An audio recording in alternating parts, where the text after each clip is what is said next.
Hi guys, welcome to How to Solutions YouTube channel. In today's video, I'm going to show you how you can fake location on Snapchat Maps. Before getting into this video, must subscribe to our YouTube channel and click on the bell icon. So the first step, you need to download an application with the name of Fake GPS from Play Store. Let me show you the application. So search here Fake GPS.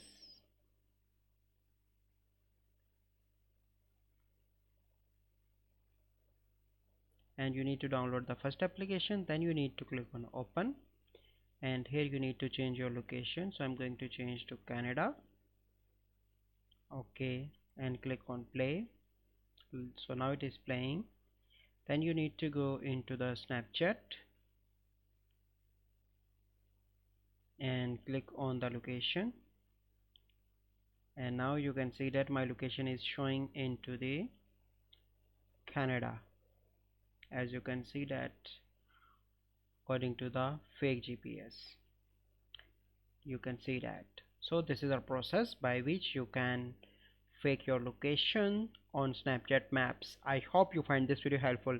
If you find this video helpful, must like this video, subscribe to our YouTube channel for future videos. We'll see you in the next video. Thank you. Have a good day.